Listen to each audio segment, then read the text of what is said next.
Bueno, Yuki, muchísimas gracias. Muchísimas gracias a ASEAN por su invitación.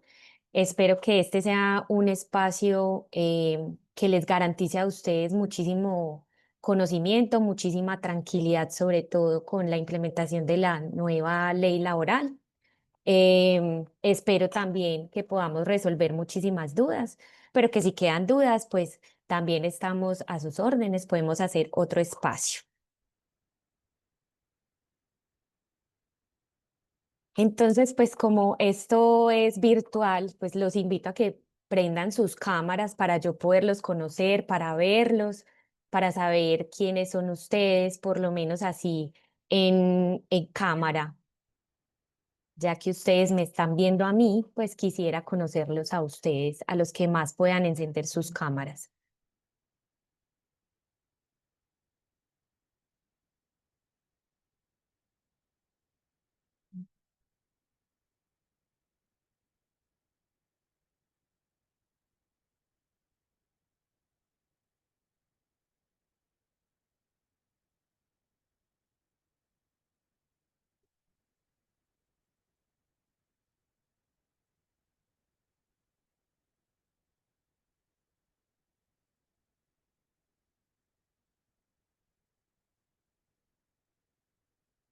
Bueno, muchísimas gracias por encender sus cámaras y por dejarme conocerlos y tener como una interacción más cercana con ustedes. Vamos entonces a comenzar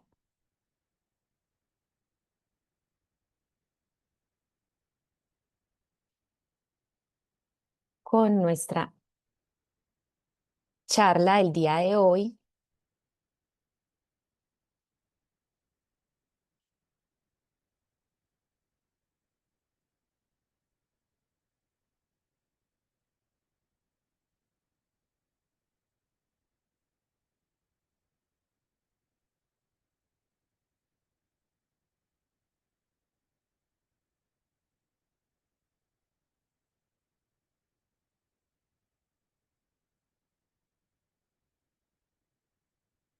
¿Me confirman, por favor, si ven mi pantalla? Catalina, te confirmamos la pantalla. Bueno, entonces, Ley 2466 de 2025, la reforma laboral, la tan esperada reforma laboral, tan sonada reforma laboral. Les quiero contar pues que esta reforma es la tercera reforma que tiene eh, el Código Sustantivo del Trabajo. El Código Sustantivo de Trabajo es una norma realmente antigua, es del año 50, es el Decreto Ley 2663 del año 50. Ha tenido dos reformas anteriores a esta. La primera fue la Ley 50 del 90 y la segunda fue en el 2002, Ley 789 de 2002. Esta reforma la estábamos esperando hacía mucho tiempo en realidad, dado que por ser una norma muy antigua, pues no estaba adaptada a nuestra realidad laboral. Hemos traído muchos cambios, hemos venido evolucionando, todas las normas han venido siendo renovadas, menos la norma laboral. Entonces, hay una mentora muy sonada que se llama Margarita Pasos que dice que los que no nos montamos en la ola seguimos ahogados y seguimos siendo como muy antiguos y nos quedamos relegados. Entonces, pues ya el derecho laboral viene y se monta esta ola. ¿Cuál es esta ola? Esta ola es la de modernizar esta legislación laboral colombiana, garantizar el trabajo decente, impulsar sobre todo la formalización, que es lo que quiere como el gobierno nacional, y proteger los derechos fundamentales de los trabajadores. Recordemos que la Constitución Laboral en su artículo 53 trae todo un contexto en el cual las normas laborales deben estar eh, como conversando con todos estos derechos que tenemos los seres humanos, sobre todo con la dignidad humana, la dignidad del trabajador. También debemos atender a los organismos internacionales. Nosotros, pues obviamente tenemos acá ya la legislación interna con decretos y leyes que adoptan todas estas normatividades internacionales expedidas por la OIT, entonces pues obviamente estábamos atrasados. Atrasados en cuanto a la norma, porque en realidad la jurisprudencia de la Corte Suprema de Justicia Sala Laboral, que es nuestro órgano de cierre en materia laboral, había venido regulando con jurisprudencia muchos de los temas que vamos a ver, que son como los que están con este boom de la reforma laboral. Entonces, ¿qué busca esta reforma? Modernizar la legislación laboral e impulsar la formalización, que todos estemos como a la vanguardia, que estemos haciendo las cosas bien, que dejemos de hacer esas prácticas malas laborales que tenemos, porque en muchas empresas tenemos malas prácticas laborales que ahorita pues vamos a ir como revisando. Entonces, ¿qué está cambiando en esta ley? Se está fortaleciendo, primero que todo, la estabilidad laboral, priorizando los contratos a término indefinido, se reduce progresivamente la jornada laboral. Recordemos que esta ya estaba siendo reducida año tras año, de conformidad con la ley 2101 expedida en el 2021, y a partir del 2023 fue que empezamos con esta reducción de la jornada laboral hasta el próximo año, que ya para en 42 horas. Para el 15 de julio de 2026 tenemos ya una nueva jornada laboral de 42 horas y esta ley pues uno puede pensar que leyéndola dice 42 horas, entonces nos tenemos que poner ya de 42 horas. No, nos tenemos que poner ya de 42 horas. Ella misma luego aclaró que es de conformidad con la 2101. Se amplían los derechos y las garantías de los trabajadores, incluyendo un debido proceso disciplinario y nuevas licencias remuneradas. Se incluyen y protegen sectores como el trabajo doméstico, el trabajo rural, el trabajo digital. También trajo otros contratos como el contrato de trabajo de los deportistas y los entrenadores, el de los periodistas y comunicadores sociales y afines, entre otros. También se adaptan medidas activas contra la discriminación, el acoso y la violencia laboral. Esto ya estaba siendo regulado desde la Ley de Acoso Laboral 1010 del 2006. Luego, el año pasado también hubo una ley que reguló el acoso sexual, que también lo debemos tener ya un poquito trabajado.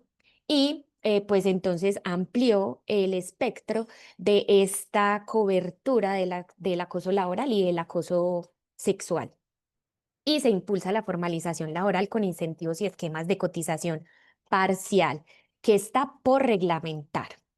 ¿Qué deben hacer los empleadores? Pues entonces acá el reto es para los empleadores.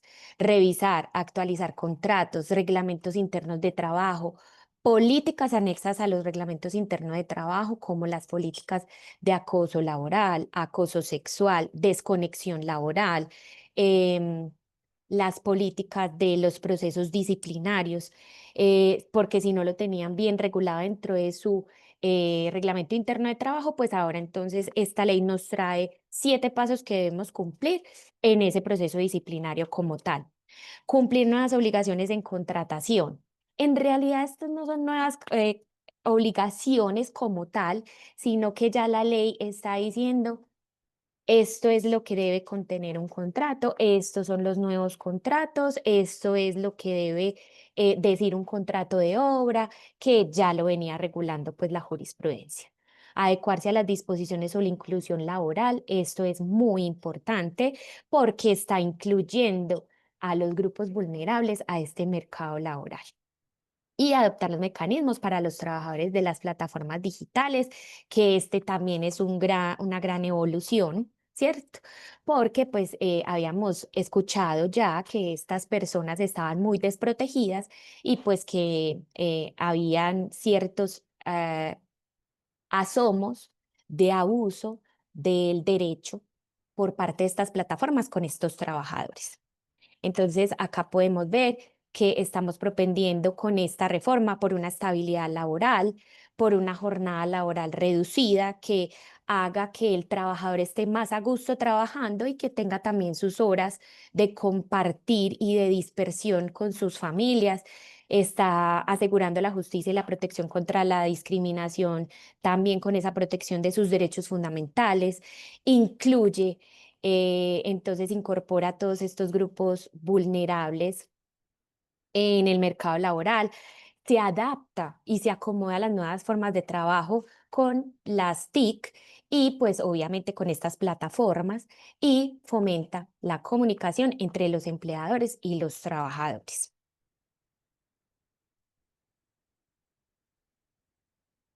Acá vamos a hablar de los contratos, entonces vamos a entrar ya en materia. ¿Qué busca esta ley con los contratos? Estabilidad laboral. Básicamente, los contratos a término indefinido generan, y se ha estudiado, y hay estudios que dicen que generan cierta tranquilidad en cada trabajador y hacen que sus rendimientos y su productividad sea totalmente diferente porque su compromiso es mayor. Entonces, ¿qué quiso la ley? Quiso visibilizar el contrato a término indefinido como forma principal de contratación. Esto no quiere decir que no estuviera dentro del Código Sustantivo del Trabajo. Ya estaba dentro del Código Sustantivo del Trabajo porque recordemos que decíamos que si el contrato era verbal, o sea, no estaba escrito por ninguna parte, pues la regla general era que fuera a término indefinido.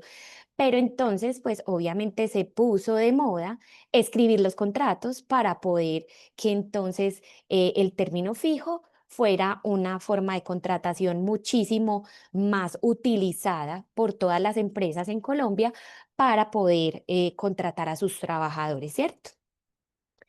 Eso es un mito que hay muy generalizado y que he visto en mis asesorías a las empresas, y es que dicen que el contrato a término indefinido es malo. En realidad no es malo. Todo es malo en la medida de la mala utilización, ¿cierto? Entonces, debido a esto, el gobierno, dentro de sus estudios y sus estadísticas, vio que el contrato a término indefinido no era la regla general, sino que era más bien la excepción, y que él era utilizado por empresas como más fuertes económicamente y en sectores económicos más fuertes que para el común de las empresas. Entonces, ¿qué regula esta ley? Regula que los contratos a término indefinido van a ser los prioritarios y regula y contrae el contrato a término fijo. Entonces, sabíamos que el contrato a término fijo tenía que estar escrito, sigue teniendo que estar escrito, sigue teniendo que estar con su periodo de prueba escrito para que ese periodo de prueba pueda ser válido, ¿cierto? ¿Qué pasa con esos con esos contratos de trabajo a término fijo? Que esos contratos a término fijo estaban siendo mal utilizados por las empresas y estaban siendo renovados indefinidamente. De ahí el mito de que es que ese contrato se me convirtió en indefinido. En realidad no se convertía en indefinido, sino que era una ejecución sucesiva de contratos a término fijo que daba lugar a que un empleado que fuera retirado del servicio con una clase de este contrato y con 20 años con el mismo contrato, fuera un juez y le dijera: juez, yo trabajé 20 años allá con este contrato a término fijo, con el mismo salario, con las mismas funciones, en el mismo cargo, me lo sé de arriba abajo. Fue renovado durante estos 20 años y cuando me sacaron me dieron una indemnización de 2 meses, que porque en 2 meses se vencía el contrato. Entonces el juez le decía: claro, señor, usted tiene una ejecución sucesiva de contratos, esto es una ejecución indefinida de contratos a término fijo, ordeno al empleador que lo indemnice con indemnización de contrato a término indefinido. Entonces por eso salían diciendo: es que a mí se me convirtió mi contrato en contrato a término indefinido. Eso antes no existía, ahora sí. ¿Qué dijo la ley? Dijo: usted ya no puede renovar ese contrato a término fijo por más de 4 años. Cuando a usted se le renueve ese contrato por más de 4 años, de manera automática se convierte ahora sí en contrato a término indefinido. Entonces ese fue como el gran cambio que trajo el contrato a término fijo, que ya no se puede renovar por más de 4 años automáticamente, eh, porque se vuelve indefinido. Entonces, ¿qué pasa? Que aquí hay un reto muy grande operativo de recursos humanos o del área de contabilidad o del área que manejen las empresas estos contratos, porque van a tener que estar muchísimo más cuidadosos con esos términos, porque no podemos dejar que se renueven automáticamente o estar muy atentos a que si se renueva automáticamente debemos hacer algo para que esos 4 años nos traiga una campanita, una alerta y nos diga, venga, esta persona ya va para 4 años con ese contrato, entonces, ¿qué vamos a hacer? Y los contratos por obra o labor también traen un cambio. Es un cambio consagrado en la ley para nosotros los abogados laboralistas y que asesoramos empresas. No es un gran cambio porque hemos, según jurisprudencia, tenido que haber ido volviendo este contrato acorde a su naturaleza.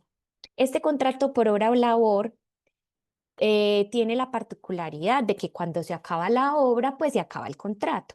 Pero muchas personas lo mal utilizaban y lo seguían renovando también, ¿cierto? Entonces esa era una mala práctica laboral.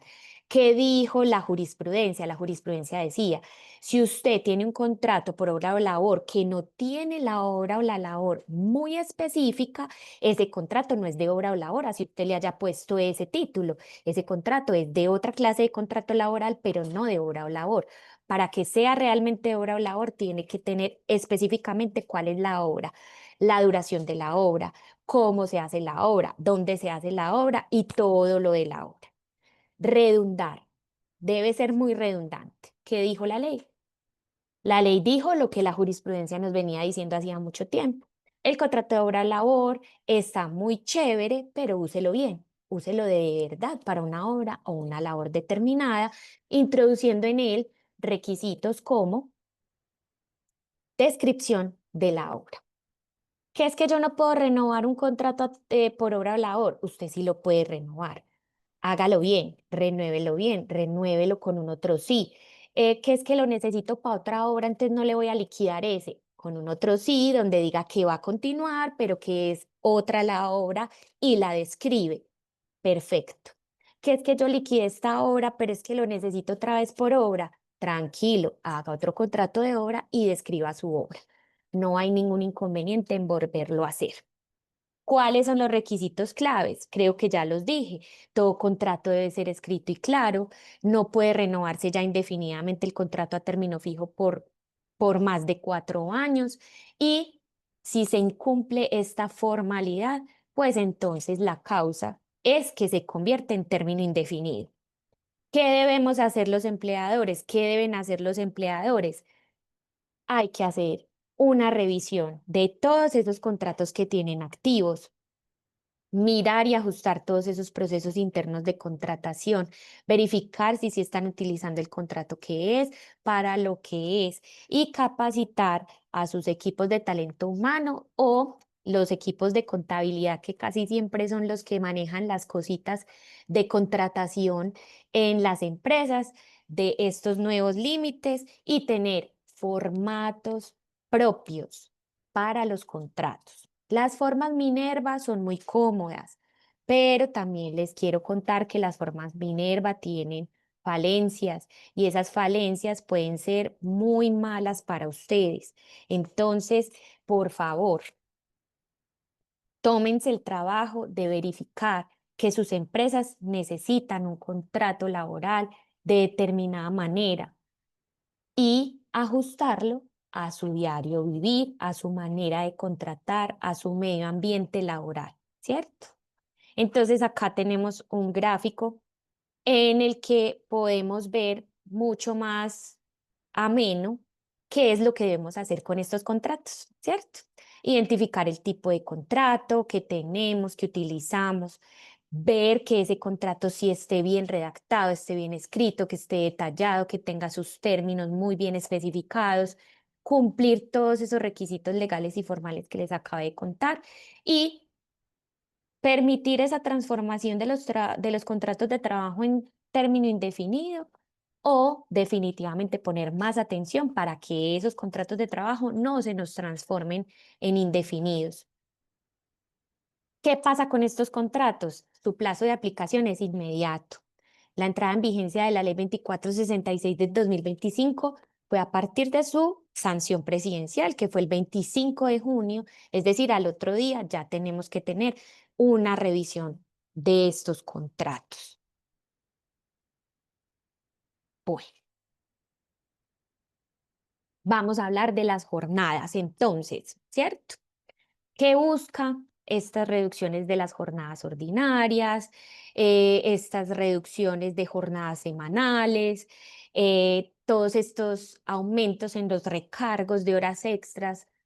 Todo eso busca es equilibrar, garantizar derechos de los trabajadores, promover equilibrios de la vida personal y familiar con la vida laboral, ¿cierto?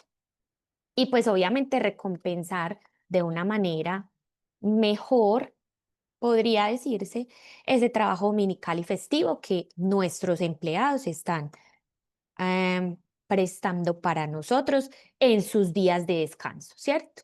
¿Por qué? Porque acá en esta ley se aclara que si no escribimos que el descanso de la semana es el dominical, como domingo, o como otro día de la semana, pues entonces la presunción es que el descanso dominical coincide con el día domingo, ¿cierto? ¿Qué pasa con estas jornadas laborales? Estas jornadas laborales, entonces comenzamos a ver una gran presión y un gran reto para todos los empresarios en el momento en el que la ley 2101 de 2021 empezó a regir. 2023, cuando empezó la primera reducción de la jornada laboral, todo el mundo empezó, ¿cómo vamos a reducir esto? ¿Cómo vamos a reducir estas horas? Entonces empezaron, que demos más horas del almuerzo, entonces empezó el ministerio a decir, eso no se puede. Bueno. Encontraron mil inconvenientes, pero ya nos hemos ido acomodando, ¿cierto? Lo cierto es que para este año el reto fue mayor porque pues fue obviamente de 2 horas, de 1 a 44 horas que bajó esto. Entonces hay muchas personas que les ha afectado. ¿Por qué? Y muchas empresas, porque es el mismo salario, pero menos horas laboradas. Con la reducción de esta jornada laboral también obviamente desaparecen los días de la familia. Entonces, eh, los empresarios empezaron a decir, pero ¿y cómo les voy a dar día de la familia sabiendo que es que ya no tienen... Tranquilo, la misma ley le dijo, redúzcala. Cuando llegue a 44 ya es un menos día de la familia. Pero también los abogados que asesoramos empresas empezamos a decirle, ¿y qué tal si usted de una vez se baja las 42 horas? Se da la pela, como decimos nosotros, en paisa, y reduce de una vez a 42 horas, hace los ajustes que tenga que hacer, se va acomodando y quita esos 2 días de la familia, porque ya el año entrante ya no va a haber más día de la familia. De hoy, de hoy no, de la semana pasada, 15 de julio, hasta el 15 de julio del año entrante, vamos a tener un día de la familia para las empresas que solamente rebajaron a 44. Hay mucha empresa ya en Colombia que se quedó con las 42 desde que entró a regir la ley en el 2023 y desde que empezó la reducción de la jornada laboral. Entonces, quitó los días de la familia. Em, entonces, ¿qué pasó? Que esto, obviamente, como no afecta al salario, sí afecta a la productividad y la prestación del servicio, porque entonces esto quiere decir que yo tengo que reducir mi jornada, pero también reducir, obviamente, la atención en horas, tengo que salir más temprano o debo ingresar más tarde. Entonces, la dinámica de las empresas se ha venido viendo afectada en su productividad y en su prestación del servicio, obviamente con esta reducción de la jornada laboral. Sin embargo, se está cumpliendo como con lo que los organismos internacionales nos están pidiendo y con lo que la vida ahora nos está pidiendo, y es bajarle un poquito al ritmo del trabajo y equilibrar trabajo y familia. Entonces, también vino la reducción de la jornada ordinaria, reduciendo la jornada diurna a las 7 de la noche y comenzando la jornada nocturna en las 7 de la noche. Em, Hay muchas discusiones acerca de este punto y pues ya están pidiendo también los gremios y los colegios de abogados laboralistas conceptos al Ministerio de Trabajo, a ver cómo es que se va a compensar toda la dinámica comercial, porque eso también afecta a la dinámica comercial del país en esta reducción de la jornada, que en realidad pues todavía no va a entrar en vigencia. Ahorita vemos el plazo de aplicación, pero pues ha generado cierta molestia y cierta reacción negativa de los empresarios y de los empleadores con respecto a ello, dado que obviamente ya también a partir de las 7 de la noche comenzarían las horas extras nocturnas que tienen más recargo también, ¿cierto? El incremento progresivo del recargo dominical o festivo, que también comenzó a partir del 1 de julio, esa normita trajo su entrada en vigencia especial, 1 de julio, para este año es el 80%, entonces ese también ha generado cierto malestar en los empleadores. El límite de horas extras siguió igualito, es máximo 2 horas por día, 12 horas a la semana. Y hay excepciones a estas jornadas, que son las jornadas flexibles, los turnos rotativos, los sectores especiales, están también los empleados de confianza, dirección y manejo, y sectores especiales como la vigilancia, ¿cierto? Bueno. Las jornadas nocturnas obviamente deben pagarse con recargo especial. Esa es uno de los retos y de los requisitos claves que hay que tener en cuenta. Entonces, jornada de 44 horas para este año, jornada nocturna pagada con recargo especial y horas extras. Hay un cambio muy especial, significativo y feliz para todos nosotros, y es que ya no hay que pedir el permiso de horas extras al Ministerio de Trabajo. Esto era un problema. Era muy demorado, había que justificar muchísimo y muy bien, cumplir con demasiados requisitos para que nos pudieran dar una autorización para trabajar horas extras. Ya no, ya lo que hay que hacer es un registro con ciertos requisitos, obviamente, muy especiales, que deben contener el nombre del trabajador, las horas laboradas por día, cuánto se le pagó y en qué momento se le pagó, muy especificado, muy bien escrito. Eso es un reto para el empleador, para la parte contable y la parte de recurso humano, que a veces coinciden, pero a veces son separadas, deben conversar en este punto y deben estar súper comunicadas para que todo esto tenga éxito, ¿cierto? Y sea actualizada. Esto tiene que estar mes a mes muy bien cerrado, muy bien documentado, porque en el momento en el que el empleado o alguna entidad haga un control y lo pida, tenemos que decir, sí, ya se lo imprimo, o sí, venga, se lo muestro acá en el programa. Entonces, pues obviamente las tecnologías de la información, los software, las facturaciones, las contabilidades, todo debe estar, la nómina, todo debe estar conversando y estar súper al día con este registro de horas extras. Entonces, pues ya va a ser más fácil, las voy a poder hacer tranquilamente, sin pedir permiso, pero tengo un requisito formal y es llevar mi registro muy detallado de estas horas extras. Y el descanso dominical debe garantizarse, salvo los acuerdos escritos para cambiarlo por otro día. En este punto quiero que, por favor, todos ustedes dejen de ver TikTok. Hay TikTokers o TikTokeros o señores que hacen TikTok que en este momento están desinformando con este descanso dominical. ¿Qué pasa? Desde la ley anterior, desde el Código Sustantivo del Trabajo, ya teníamos que podíamos cambiar el domingo por un día de la semana cuando lo laborara ocasionalmente. ¿Qué se considera trabajo ocasional dominical? 2 domingos al mes. Si yo laboro 2 domingos al mes, es trabajo ocasional, dominical. Eso se deja por escrito en el contrato porque yo ya por la dinámica de mi negocio, por la dinámica de mi empresa, sé que hay personas que deben venir a laborar los domingos, ¿cierto? No así con los que laboran los 4 domingos. Los 4 domingos, obviamente, son con recargo. Ese es trabajo que no es ocasional, sino que es trabajo habitual y por lo tanto tienen recargo. La diferencia está con el trabajo ocasional.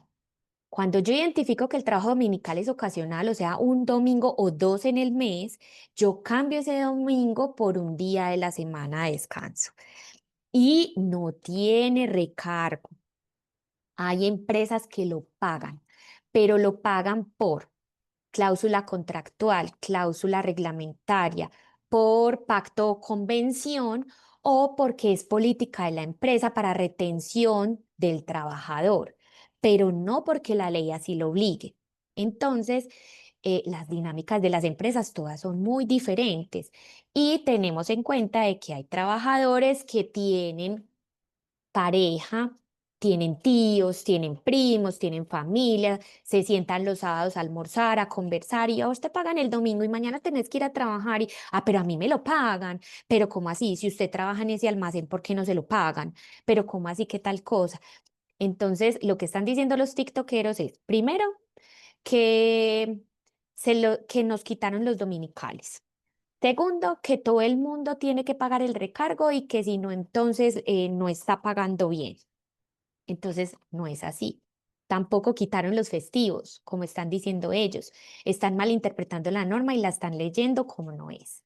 Esa norma ya estaba y es trabajo ocasional, significa que yo tengo derecho a mi descanso en la semana, no necesariamente me lo tienen que remunerar, es potestativo de la empresa que me lo pague con recargo dominical, pero no está obligado por la ley y de esto hay conceptos del ministerio.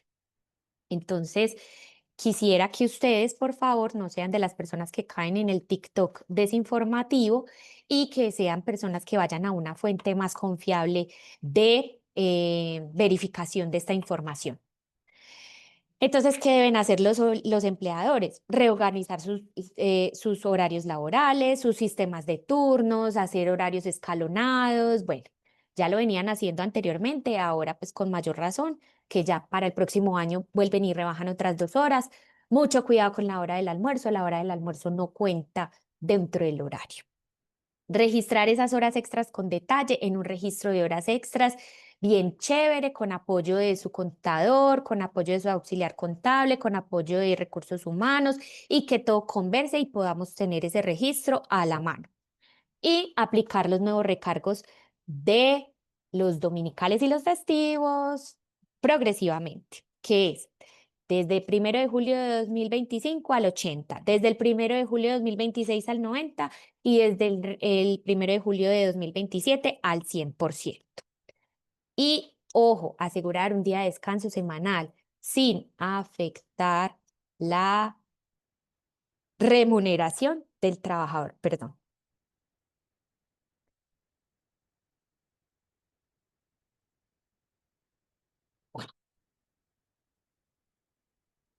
Vamos a un punto que ha generado un poquitico también de como de incertidumbre en los empresarios, en los empleadores, y es el debido proceso disciplinario que trajo pues esta ley, el acceso a las licencias nuevas remuneradas y el respeto por los derechos fundamentales en el entorno laboral. Em, este proceso disciplinario que trajo esta ley es obligatorio, exceptuando las pequeñas empresas, las microempresas, los empleados domésticos. Para estas personas, esta ley dice que el ministerio debe fomentar una política para hacerles a ellos un proceso disciplinario diferente. Pero este proceso disciplinario básicamente es para que si usted tiene reglamento interno de trabajo, lo compare con el proceso disciplinario que tiene. Esto trae un reto con el reglamento interno de trabajo y es que hay que sentarse y verificar si la escala de faltas y sanciones está bien acomodado a su medio ambiente laboral, a su empresa, a su entorno, a lo que usted hace y a lo que de verdad es una falta grave. Y cómo usted hace ese proceso disciplinario, compararlo con esto y ver qué le falta. Que yo sé que a todos les va a faltar un requisito y es el requisito del plazo para la defensa. El plazo para la defensa antes no existía, está acá. Ahora son 5 días hábiles para que el empleado se defienda. Entonces, antes le mandábamos la citación, si mucho le decíamos por qué lo estábamos citando, a qué iba a venir, qué día, que si hay sindicato que lo podía acompañar una persona del sindicato o que lo podía acompañar un compañero. eh, de pronto le dábamos las pruebas que teníamos, de pronto, y le decíamos, pasado mañana es, o es a la tarde, ¿cierto? Ahora no. Como estamos garantizando el derecho a la defensa, que es uno de los derechos que se tienen que garantizar para toda persona que está siendo disciplinada, pues entonces le están dando 5 días para esa defensa. Entonces ya tenemos que enviar esa notificación escrita, formal, abriendo un proceso disciplinario, diciéndole cuál es la falta, si es reglamentaria, si es contractual, si es legal, decirle cómo, contarle como el cuento, por qué está siendo usted citado, o sea, unos hechos, ponerle las pruebas que tengo, documentales incluye videos, incluye cartas, incluye fotos, incluye todo lo que usted tenga. Testimoniales, llamar a los testigos, todo eso, decir esos testigos que dijeron, y decirle, tiene 5 días. Son 5 días calendario. La norma no nos dijo 5 días hábiles y cuando no dice hábiles, entonces son calendario. Se presume que son calendario, un calendario.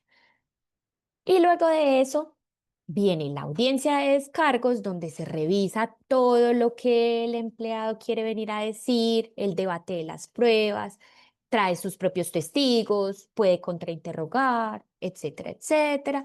Y usted debe tomar una decisión, informar la decisión por escrito y darle posibilidad a ese empleado de que impugne esa decisión con doble instancia. Eso genera que usted tenga un organigrama muy bien estipulado donde hayan unos cargos, no personas, cargos que son encargados de estos procesos disciplinarios en primera y segunda instancia. Entonces, doble reto, revisar reglamento interno de trabajo con escala de faltas y sanciones, revisar que yo sí tenga este proceso disciplinario así y si no ajustarlo en lo que lo tengo que ajustar y mirar ese organigrama que sí tenga cargos para que desarrollen este proceso disciplinario con la observancia de todas estas garantías que tienen ya los empleados para ello. Entonces, este reglamento interno de trabajo debe ser revisado exhaustivamente y tenemos 12 meses para poderlo organizar y acomodar a lo que nos está pidiendo la norma. Entonces, este procedimiento es obligatorio para aplicar sanciones disciplinarias. Quiero aquí que tengan en cuenta una cosa, el despido no se considera una sanción disciplinaria. Por lo tanto, para usted despedir por justa causa contractual, legal o reglamentaria a un empleado, no necesita llevar a cabo esto. Este proceso es solo para sanción, no para despido. El despido se ha considerado que no es una sanción, es simplemente la terminación del contrato como tal. Entonces, muchas personas, muchas empresas son partidarias de mejor despedir por justa causa a la persona o despedirlo sin justa causa y más bien indemnizarlo, porque mucha gente ha dicho, yo ya no le voy a dar 5 días, porque como si yo me doy cuenta que una persona está robando, le voy a dar 5 días para que me siga robando, entonces, ¿qué hago con ella? Y ya se están presentando esa clase de problemas con solamente casi un mes de entrada en vigencia de esta. Bueno, hay nuevas licencias remuneradas por calamidad. Entonces, ¿qué pasó? Que esta ley sí nos dijo ya por fin que es una calamidad doméstica. Ya nos dijo que es una calamidad y cuándo puedo atender la calamidad y hasta qué grado de consanguinidad, de afinidad y grado civil puedo atender esa calamidad doméstica. Es una licencia remunerada cuando tengo una cita médica y la documento muy bien y le digo, jefe, tengo una cita con un oncólogo. vea aquí la cita, vea esto, vea lo otro, ya no le puedo descontar las horas, ya no le puedo decir que me pague el tiempo, es una licencia remunerada. Participación escolar, ¿a qué es que tiene 3 hijos? Hay que darle el permiso para la participación escolar en los eventos del colegio de los hijos. También, obviamente, debidamente documentada, ¿cierto? Hay uno que todavía no se ha especificado muy bien y es el uso de la bicicleta por parte de un empleado para llegar pues al trabajo. Ese uso de la bicicleta pues obviamente también debe ser comprobado y pues daría lugar a un día al semestre por emplear como medio de transporte una bicicleta. Hay que hacer inclusión de ajustes razonables para personas con discapacidad. También en este proceso disciplinario, se me pasó decirles, en este proceso disciplinario hay empresas que ya tienen empleados con discapacidad.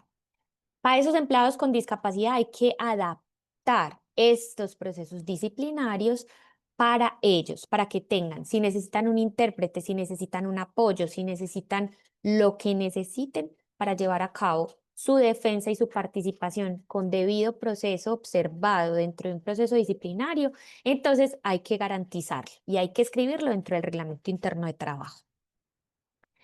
Y bueno, ya los que tienen sindicato, pues saben que también ahí dentro de ese proceso disciplinario, estos trabajadores pueden ser acompañados por representantes del sindicato. ¿Cuáles son los requisitos claves de esto? Que hay que garantizar que hay presunción de inocencia, sea para lo que sea, incluyendo este proceso disciplinario, que tiene derecho a la defensa de la contradicción y a una decisión motivada. No es que yo le voy a decir, lo suspendo 20 días porque sí, no. Yo tengo que decirle cuál es la sanción y el por qué se está tomando esa decisión. También hay que notificar al trabajador por escrito, otorgar esos 5 días para que presente sus descargos, documentar todo el proceso, lo que no está escrito no existe, todo eso debe quedar, sea digital, sea escrito, sea en la carpeta, sea en recursos humanos, todo eso tiene que estar escrito y muy bien documentado y custodiado. Hay que actualizar el reglamento interno de trabajo en un plazo no mayor a 12 meses. ¿Qué hay que hacer? Aplicar este nuevo protocolo, por decirlo así, de proceso disciplinario, ajustar y publicar el reglamento interno de trabajo. Hay que publicarlo en todas las sedes, hay que publicar en 2 sitios visibles y uno virtual. También ya hay que hacerlo virtual, digital, en la página, si tienen una intranet o si tienen carpetas compartidas o un servidor o en cada escritorio de cada computador, tienen que tener un reglamento interno de trabajo y también hay que hacer la debida socialización, obviamente, y adaptar todos estos procesos para incluir los trabajadores con discapacidad.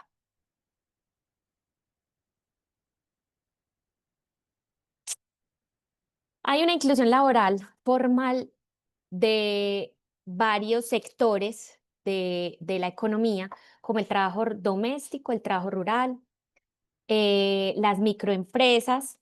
Estas microempresas las están llamando a que se formalicen, a que acudan a sus cámaras de comercio, tengan una formalización como empresa, pero todo esto está por reglamentar. Para las empleadas del servicio doméstico hay varios cambios. El primero es que debe haber un contrato obligatorio de escrito, hay que afiliarlos a la seguridad social. Esto ya lo debíamos estar haciendo con nuestras empleadas del servicio doméstico, pero pues hay quienes no lo están haciendo todavía. Entonces, pues ahora ya la ley nos obliga. De hecho, hay una cierta amenaza en el ambiente que están destinando inspectores a que vayan pues por las casas a verificar el estado contractual y de seguridad social de las empleadas del servicio doméstico.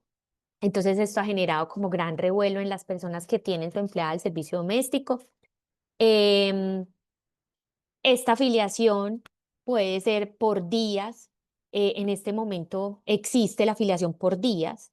Se pagan las semanas dependiendo de los días que se preste el servicio en el mes para pensión y para caja.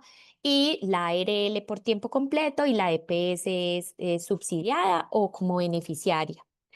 También hay otras que están afiliadas como independientes y eso está bien.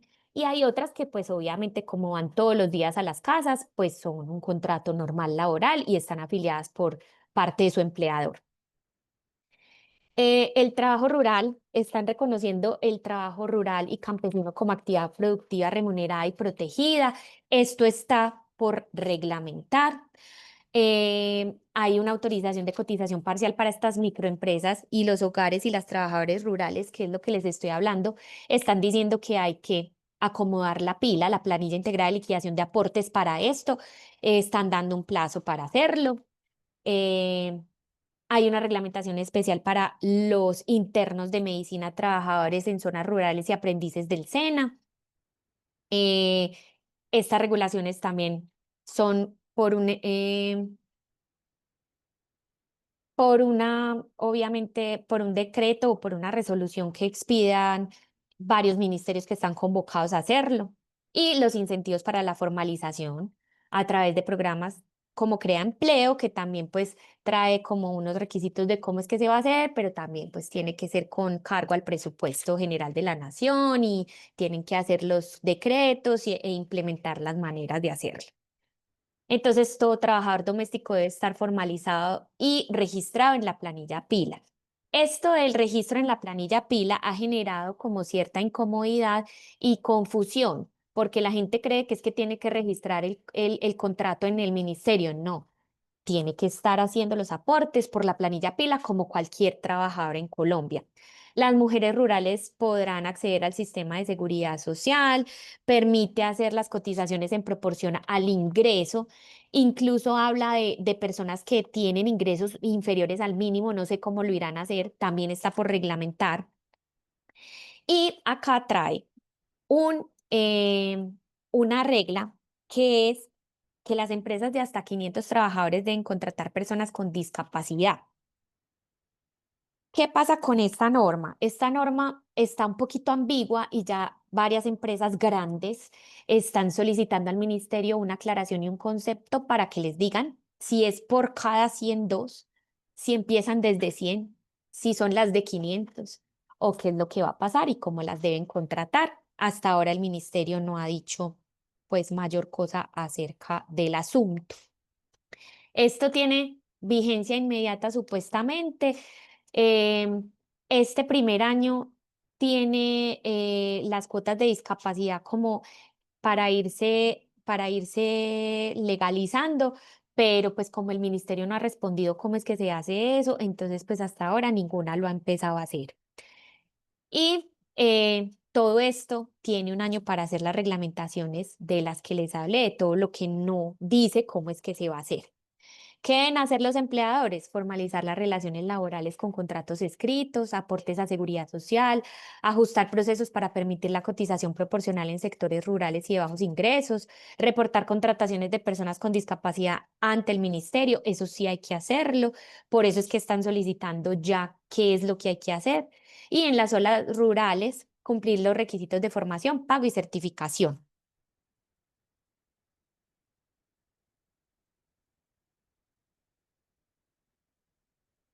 Las plataformas de reparto.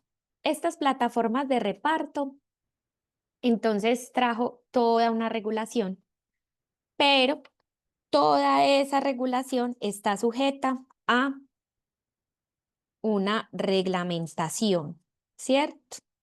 Entonces, distinguió los dependientes de los independientes. Dijo cuáles eran los dependientes que tienen que tener contrato y estar afiliados a la seguridad social.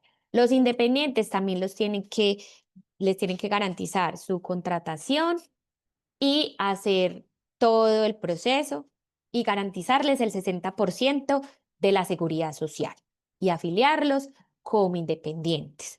Tienen que hacer un sistema automatizado para poder registrar todos esos contratos en el ministerio. ¿Por qué todo esto? Porque estas plataformas digitales de reparto están generando mucho abuso de estas plataformas para estos trabajadores. Entonces, los está tratando de asegurar. con contrato y con aportes a la seguridad social. La mayoría de ellos no tienen seguridad social. Sabemos de primera mano que ellos no tienen ni siquiera ARL solitos. Hay que tener una forma clara en sus condiciones laborales, pagar el 60% a salud y pensión en caso de trabajadores independientes, cubrir el 100% de los riesgos laborales, eso le toca a las plataformas, reportar mensualmente las horas efectivas de servicio dentro de una plataforma que debe desarrollar el Ministerio de Trabajo e inscribirse en el Ministerio de Trabajo con todos esos trabajadores activos. Crear un registro de identidad, condiciones laborales, ajustar sus sistemas automatizados para garantizar la no discriminación ni bloqueos arbitrarios, porque entonces los bloqueaban por una u otra razón, dejaban de trabajar, les quitaban plata, ellos decían que les robaban, bueno, aseguran esa afiliación a la seguridad social, cumplen con los requisitos de transparencia, notificación previa y revisión de cambios contractuales y se inscriben oficialmente en el registro obligatorio del Ministerio de Trabajo.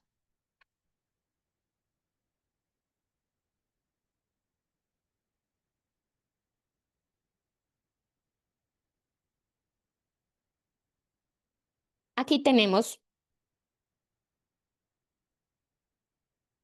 un poquitico por encima, ¿qué es lo que está pasando con el acoso? Entonces, desde la ley 1010 del 2006, que todos debemos tener muy claro que si tenemos empresas de más de 10 trabajadores, debemos tener un reglamento interno de trabajo, debemos tener los comités que dice la ley, incluyendo un comité de convivencia laboral.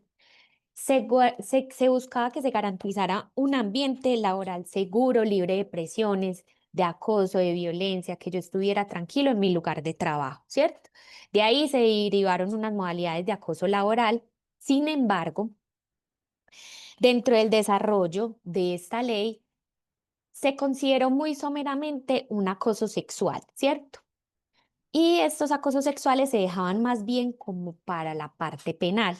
Sin embargo, con todo el desarrollo de la equidad de género y toda la no discriminación y la inclusión social de todas estas personas que por sus condiciones de raza, sexo, em, género, o ser vulnerables estaban teniendo más exposición a un riesgo de ser violentadas sexualmente. Entonces,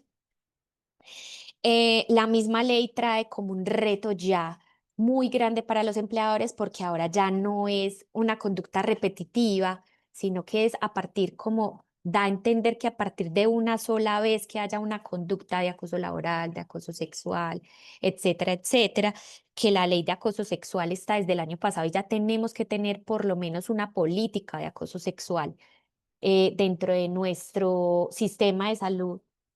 eh, y seguridad en el trabajo, a cargo del Comité de Convivencia Laboral, están también estas quejas como las de acoso. Tenemos que tener un protocolo para poner esas quejas de acoso sexual dentro del trabajo. Pues entonces lo formaliza y dice que además de que puede ocurrir en el lugar de trabajo, puede ocurrir en espacios públicos, también puede ser en entornos digitales, durante los trayectos al trabajo. Entonces, nosotros como empleadores, como empresas, debemos garantizar y reconocer que hay esa clase de violencia sexual que podría presentarse en cualquiera de esos ámbitos y que debemos tratar de tener reubicaciones sin desmejoras en casos de que estas personas sufran de violencia, así no sea dentro del lugar de trabajo, sino en entornos digitales, espacios públicos durante trayectos o, o que sean víctimas de violencia intrafamiliar. También refuerza las medidas de atención, reparación y no repetición.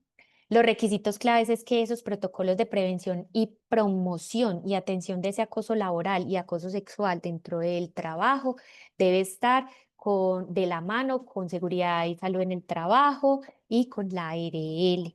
Hay que hacer que se garanticen esos ajustes razonables, ese trato digno, ese respeto a la diversidad.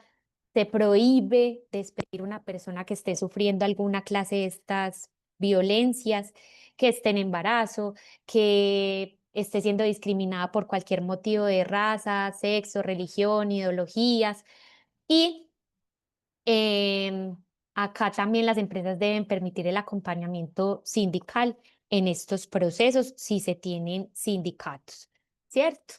Entonces, estas medidas son de aplicación inmediata. El Ministerio de Trabajo tiene que hacer una política pública dentro de estos 12 meses en el que nos diga cómo es que vamos a atender esto, pero mientras tanto, lo debemos hacer en nuestras empresas de la mano de seguridad y salud en el trabajo y de la mano de la ARL. ¿Qué debemos hacer? Implementar esos protocolos o políticas de atención frente a esos casos de acoso y discriminación, capacitar al personal en derechos laborales y enfoque de género, establecer canales seguros para denuncias y acompañamiento a víctimas, aplicar ajustes razonables y garantizar inclusión plena en todos los niveles. Bueno, acá yo sé que ustedes están esperando que toquemos un tema y es el contrato de aprendizaje. El contrato de aprendizaje se volvió un contrato realmente laboral, ¿cierto? Ese contrato de aprendizaje, entonces, solamente en la etapa productiva es que vamos a contratar a un aprendiz con un contrato laboral. Dice la ley que es un contrato laboral especial. En la práctica hemos dicho que este contrato laboral especial implica que esta persona tiene que estar incluida en todo lo de la empresa. ¿Qué es todo lo de la empresa? Seguridad y salud en el trabajo, procesos disciplinarios, eh, etcétera, etcétera.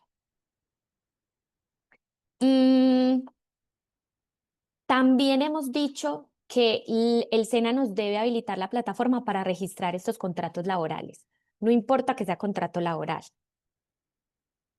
También tenemos la duda de qué va a pasar si ese aprendiz del SENA llega eh, menor de edad a esa etapa productiva en el que le debemos hacer el contrato de trabajo. Hay que pedir permiso al ministerio, los papás le tienen que dar permiso para poder hacer esto. Hay que afiliarlo a EPS, AFP, ARL, Caja de Compensación y la pila no nos permite hacer eso todavía. No hay resolución para los operadores de información que les diga que vamos a afiliar a esta gente así, ¿cierto? Este contrato laboral, por ser especial, es a término fijo, máximo a 3 años. No nos podemos pasar de ahí, de los 3 años. Em, la etapa electiva nos da un 70%, obviamente, como siempre, en su remuneración. La etapa productiva, un 100% de su remuneración. Entonces, también está la duda de qué va a pasar con esa monetización, porque también nos dice, si usted no lo va a contratar, entonces la ley le autoriza que lo monetice y que la monetización vale un 1.5 salarios mínimos. Entonces se hace una cuenta en la que decimos que el cargo de un aprendiz, con todas las prestaciones sociales a las que va a tener derecho y con todos los asuntos laborales que va a tener para la empresa, cuesta más o menos 2.256.000 larguitos, ¿cierto? Pero que un 1.5% del salario mínimo son 2.135.000 y me evito afiliaciones, procesos, entrenamiento y como dicen muchos de mis clientes, y rabias ahogada con esos muchachos que no quieren hacer nada. Entonces, adicional a eso que hay como una escasez de aprendices, entonces estamos esperando a ver el SENA qué dice, porque el SENA dice que no, que esos contratos son de aquí en adelante, pero que el ministerio tiene que decir qué vamos a hacer con ellos, que de aquí para atrás no aplican. Entonces, ¿qué vamos a hacer con esos aprendices en etapa productiva si dice que es que son aprendices con contrato de trabajo? No, nada, déjenlos así. Em, en fin, no se ha pronunciado el SENA, no se ha pronunciado el Ministerio de Trabajo. Estamos esperando a ver qué van a decir con los decretos, con las resoluciones, cómo vamos a ir implementando. Lo que sí es cierto es que como empresas debemos ir revisando, nos debemos ir acomodando y nos debemos ir formalizando. Entonces, pues no siendo más, Johnny y Brian, ¿cómo va a ser la dinámica de las preguntas? Catalina, buenos días nuevamente. La idea es que las vamos a leer. Hay unas que son muy claras. Si alguna tuviera necesidad de interpretación o de contexto mejor, interpretación no sino contexto, pues le pediremos a la persona que formuló de manera muy breve, por favor, a todos, porque hay un grupo importante de preguntas que nos amplíe su necesidad. Entonces, comenzamos con una pregunta del señor Mauricio Botina. ¿Los trabajadores de un CDA de economía mixta son considerados trabajadores oficiales? ¿Les aplica la ley 2466 de 2025?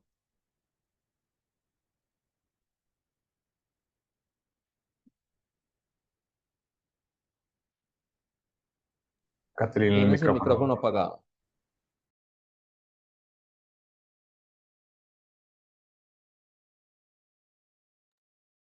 Catalina, tienes el micrófono apagado. Habría que mirar la naturaleza del contrato. Tenemos que ir ya a la naturaleza de los contratos porque la misma ley dice que no hay aplicación para los empleados públicos, entonces tenemos que mirar qué naturaleza tienen dentro del contrato. Eso ya es como muy específico del sector. Entonces ya eso sería como a nivel individual.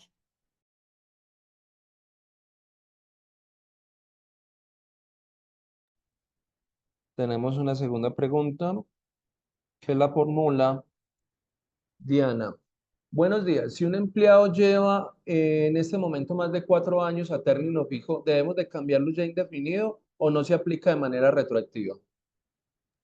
No se aplica de manera retroactiva. Las leyes en Colombia no tienen retroactividad. Son a partir del momento en el que entran en vigencia hacia adelante. Entonces es a partir del 26 de julio, de junio, perdón, de 2025. Ok. Juan Carlos Vargas, hace 15 días me comuniqué con el Ministerio de Trabajo y me manifestaron que todavía se debe esperar la reglamentación, que por el momento todavía no aplica esta ley. Entonces, ¿qué hacer? La ley sí tiene ya cosas que entraron en vigencia, como los recargos dominicales fueron a partir del 1 de julio, esto de los contratos que hay que hacerlo ya a partir del 26 de junio, varias cositas. Hay unas cosas que sí se necesita reglamentación, pero hay otras que ya entraron totalmente en vigencia, que son básicamente casi todas las que les toqué, que son las de contratación, contratos de aprendices, eh, básicamente lo que se puede hacer, porque lo que no se puede hacer que son por plataformas, que son desarrollos tecnológicos que tienen que hacer los ministerios, que son ya como cosas muy puntuales de programas, promoción, políticas públicas, eso sí hay que esperar a que lo reglamenten, pero lo otro ya entró en vigencia. Ok. Diana Gómez, pero no siempre reducir jornada. Se puede mantener la jornada actual organizando los horarios de ingreso y de salida del personal. Otra pregunta, si se elabora el día domingo, ¿cómo debe ser el compensatorio al empleado? ¿Continúa igual o hubo modificaciones? Continúa igual. Si es ocasional, se considera 1 o 2 domingos, se da un día en la semana, pero tiene que ser escrito. Es decir, si usted no lo tiene dentro del contrato laboral escrito, que por ejemplo, ella, si trabaja el Alejandra, domingo ocasionalmente, entonces va a descansar el miércoles, o va a descansar el jueves, o va a descansar el lunes. Entonces, eso significa que no está escrito, que el descanso es dominical. Entonces hay que escribirlo. Si no lo tiene escrito, hace un otro sí y dice qué día va a ser el compensatorio dominical en la semana. Ok, Geraldine Torres, buen día. Agradezco claridad a lo siguiente. Una empresa maneja varios turnos rotativos. Si un empleado trabaja de lunes a viernes y también el domingo, este debe contar entre las 44 horas. Este se debe contar entre las 44 horas. Tenemos que mirar, eso es un caso muy concreto. Hay que mirar si los turnos rotativos son dentro de las jornadas que tienen 36 horas, que son exceptuadas, que son algunos sectores, o si es turnos rotativos normales pues de empresas normales del sector normal que no tiene ninguna excepción, sí debe estar dentro de las 44 horas.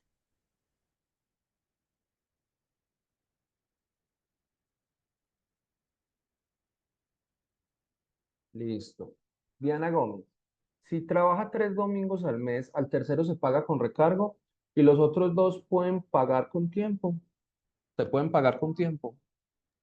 ¿Me repites, porfa, Johnny, que no entendí? Sí. Si trabaja 3 domingos al mes, el tercero se paga con recargo. Esa es una pregunta. Y la segunda, ¿y los otros dos se pueden pagar con tiempo? Esto va asociado al tema que mencionabas, que si El se trabajo trabajaba dos ocasional. domingos, si trabaja 2 domingos era ocasional. Tú acá te están preguntando por el tercero y un escenario de los otros dos. Sí, podría ser. Si se ajusta a las dinámicas de la empresa, sí podría ser. Pero Los sería dos bueno con tiempo entonces y el tercero con recargo. Dos exacto. en la semana con descanso y el tercero con recargo. Hay empresas que, por ejemplo, lo hacen con recargo y también les dan el día de descanso, dependiendo del Ah, sector, ok. porque hay sectores productivos que son muy pesados, entonces sí necesitan como el descanso en la semana del día que es, porque si no el rendimiento no va a dar de las personas, son personas que manejan máquinas y cosas de esas, pero eso es potestativo, no es de la ley, es potestativo. Pero sí podría ser que los 2 domingos se consideren trabajo ocasional y luego el tercero se pague con recargo. Listo. Continuamos con el señor Brian Martínez. Los horarios partidos son legales, es decir, entre las 7, entras a las 7, te dan 2 o 3 horas de almuerzo y vuelves a laborar el resto de las horas.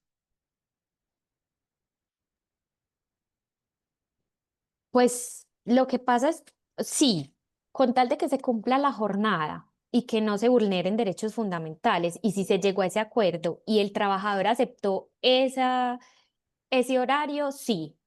Pues a mí me parece excesivo 3 horas de almuerzo. Lo que yo recomiendo es entre 1 hora y hora y media de almuerzo, ¿cierto? Y más bien salir más temprano o entrar más temprano, dependiendo también de la dinámica de la empresa, de su producción, de su prestación del servicio, o sea, eso ya tiene que ser como muy específico de la empresa y amerita es como análisis ya de las condiciones específicas de la empresa.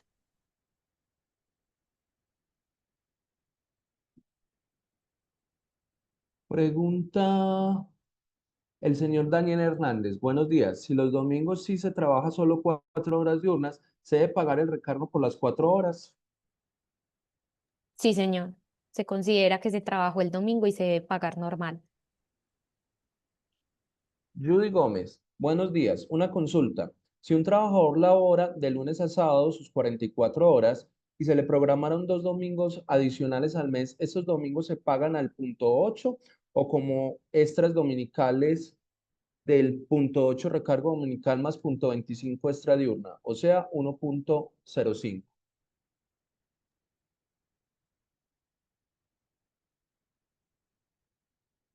Pero son horas extras. ¿Cómo así? O sea, ¿se excedieron de la jornada? Parece ser. ¿Qué Si se dice exceden acá? de la jornada, si se excede la jornada hay que pagar.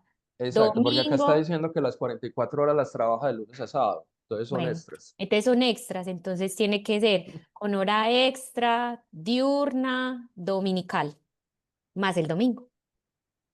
Ok. Sandra Vallejo, Mencionó que no aplicaba para microempresas este proceso de sanción disciplinaria. ¿Por qué en una empresa pequeña?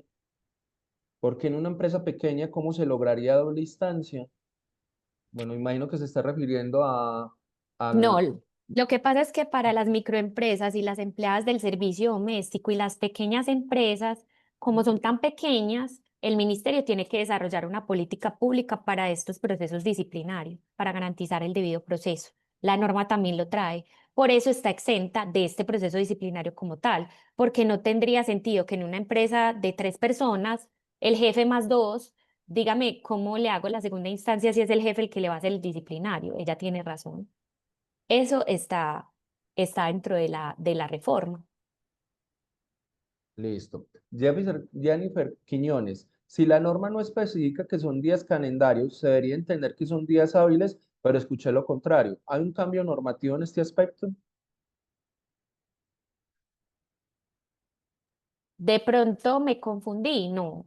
Cuando no especifica que son días hábiles, se presume que son días calendario, por lo tanto son 5 días calendario. Ok. Sandra Vallejo, ¿el tiempo de licencia remunerada para permisos lo define el empleador? ¿O cómo se define? Si es un permiso de un día, ¿se debe otorgar? Lo que pasa es que todo depende, ¿cierto? Ahí no especifica, pero yo creo que el sentido común nos dice que una cita con un especialista, si es a las 10:30 de la mañana, podrá durar unas 2 o 3 horas, ¿cierto? Ya es potestativo del empleador si le da el día, si le da la tarde, si le da solo las horas, si le dice vaya, cumpla su cita y vuelve. A lo que se refiere la licencia remunerada es que usted ya no le puede descontar ese tiempo ni siquiera por política empresarial. Habían empresas que decían, si usted necesita ir a una cita, me debe avisar y luego reponer el tiempo. O yo le descuento las horas que se demore. Lo mismo con los permisos para ir a los colegios, ¿cierto? Entonces, eh, es como muy del sentido común y del manejo que se le dé también dentro de la empresa. Yo diría que para evitar ese tipo de dudas e inconvenientes por parte de los trabajadores con los empleadores, sería bueno que dentro del reglamento interno de trabajo, dentro de las políticas que se desarrollan para estos permisos, se puede indicar que si la cita es en la mañana, pues se espera en la tarde para laborar en la tarde. Si la cita es en la tarde, se espera en la mañana. Si es a mitad de la mañana, al finalizar su cita deberá desplazarse al sitio de trabajo, a menos pues que le incapaciten, ¿cierto? Entonces, como tratar de contemplar todas esas situaciones, por eso es que el empleador es el que tiene el reto más juicioso y es que debe usted sentarse y mirar todo lo que compete a su empresa, hacer un análisis, hacer un checklist. ¿Qué tengo, qué no tengo, en qué me debo acomodar? Y si esto pasa, y si esto no pasa, y tener un buen asesor laboral. Ok. Sara Gómez, el día que se regala el semestre por ir en bicicleta, a la empresa tiene un rango de kilómetros que recorra, porque si vive una cuadra de la empresa y va en bicicleta, también se le debe otorgar ese día. El uso de la bicicleta debe ser permanente para acceder al día de descanso. El uso de la bicicleta debe ser permanente para acceder al día de descanso, pero ese día de descanso no ha sido regulado. Por lo tanto, yo no le puedo decir si una persona que vive a 3 cuadras se va en bicicleta y entonces tiene derecho, pero tiene que ser comprobado que usted todos los días vaya en bicicleta. Todas esas cosas que usted me acabó de decir en esa pregunta, nadie las consideró para la norma. Ok, entonces está pendiente reglamentación. Sí, señor.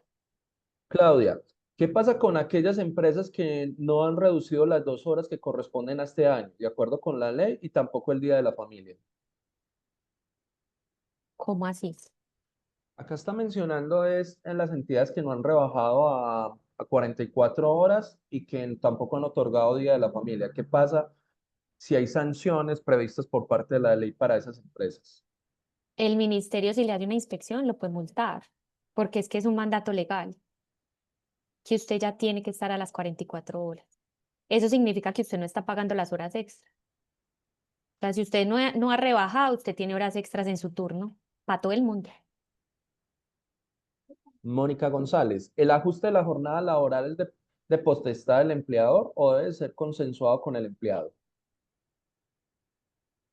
Es de potestad del empleador, porque es que es el empleador el que sabe cómo funciona su negocio, ¿cierto? Por eso se han considerado los horarios escalonados, los turnos de trabajo, etcétera, etcétera, porque dependiendo de la manera en la que usted produce o presta el servicio, es que a usted le conviene o no, un turno o no. Lo que es potestativo y se puede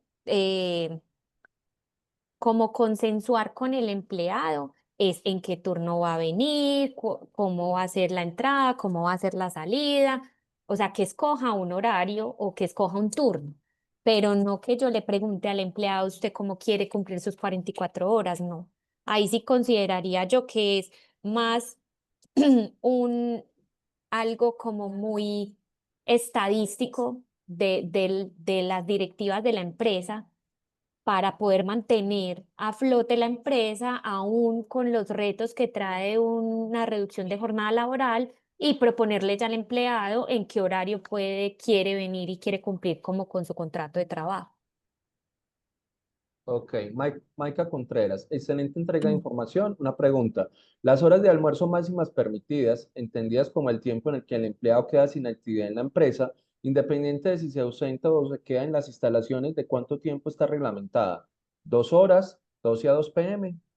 No, las horas de almuerzo no están reglamentadas.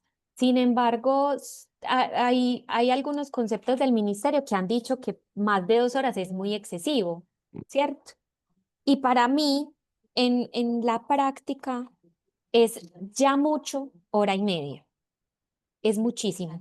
Entonces, más bien lo que yo recomiendo como asesora de empresas es entre 1 hora, entre 45 minutos y 1 hora y 15, y más bien entran más temprano o salen más temprano, porque como esa hora no se puede contar, entonces es mejor eh, si o sea, un buen almuerzo y si usted lo carga, está bien en 45 minutos, 1 hora, 1 hora y 15.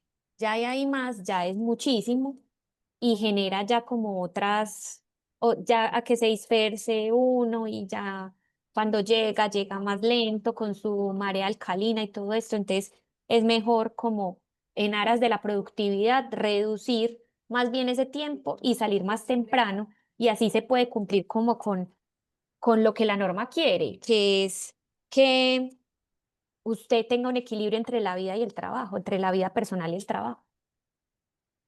Ok, Laura Toro, ¿es ilegal compensar la reducción de la jornada laboral otorgando más tiempo de colocación o descansos, considerando que el trabajador permanece más tiempo en el lugar de trabajo? Pues no es ilegal, pero habría que analizar muy bien cuál es la situación de la empresa como tal, del empleador como tal. O sea, así, no me atrevo a decir si está bien o está mal hecho, porque la norma es general y hay que cumplirla, pero también nos podemos adaptar de muchas maneras, pero dependiendo de la situación individual y concreta de la empresa. Ok. Catalina Narazo, si ya tengo practicante cena en etapa lectiva, ¿el contrato en este momento cambia o sigue igual? Al momento que pase a etapa productiva, ¿entra con la nueva ley? En el momento en el que pase a etapa productiva, entra con la nueva ley. La etapa lectiva en realidad quedó igualita. Viviana Meneses, buenos días. ¿Las horas se pueden acumular? No sé si esto necesita contexto de Viviana Meneses porque la Serán las verdad horas extras, que sí se pueden acumular. puede ser.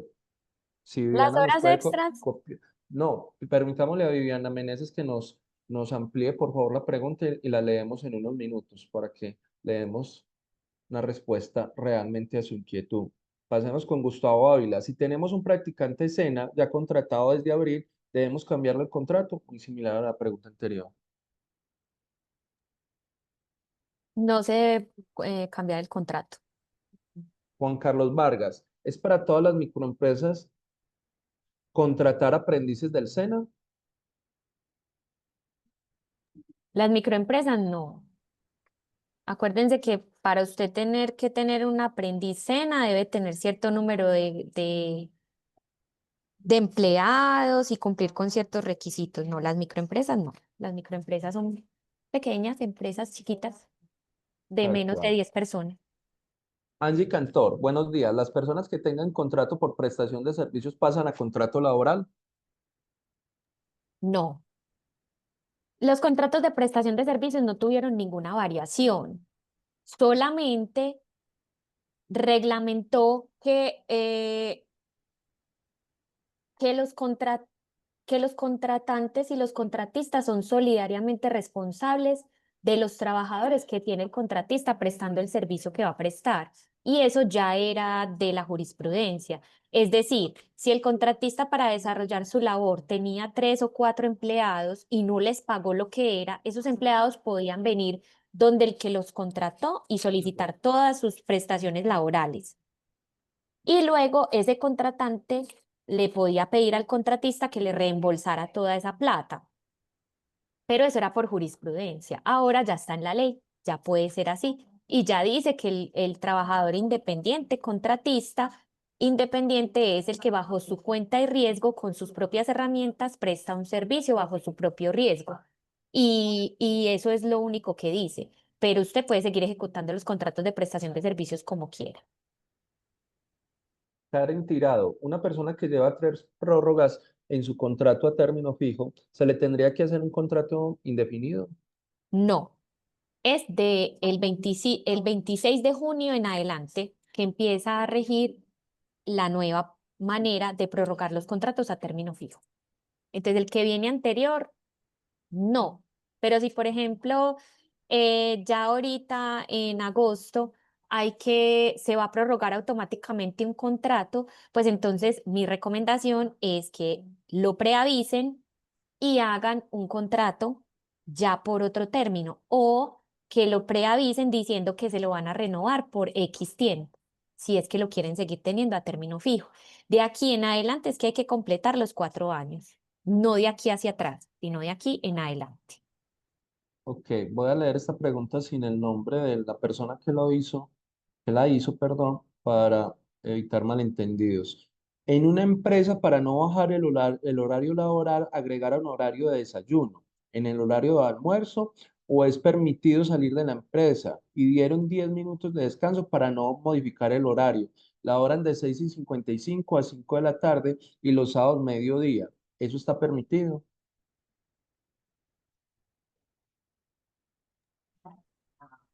Esos descansos y esos horarios de almuerzo no se contabilizan dentro de la jornada. Entonces hay que mirar, volvemos a lo mismo, cuál es la situación de la prestación del servicio de la empresa como tal, para poder verificar si esos horarios si están siendo de acuerdo a la norma o no.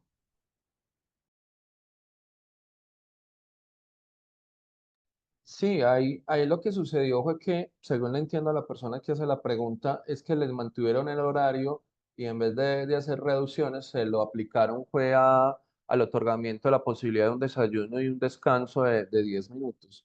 Eso se entiende que no está permitido dentro del espíritu de la norma.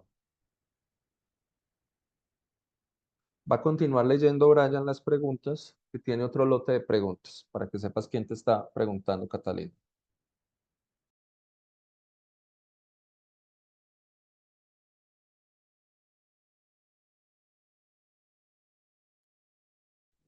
Buenos días. Tengo un contrato laboral a término fijo hace 10 años y vence el 10 de agosto del 2025. La próxima prórroga, ¿desde cuándo empieza? ¿Sigue siendo anual hasta completar?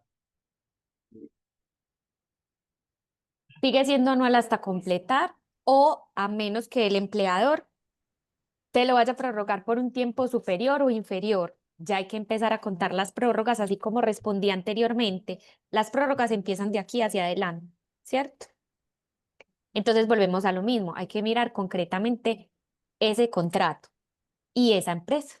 qué es lo que quieren hacer, cómo lo quieren hacer, cómo quieren seguir trabajando o si definitivamente lo van a dejar prorrogar automáticamente, pues se prorrogaría. Si está por un año, 4 años más y dentro de 4 años se volvería indefinido. Gracias.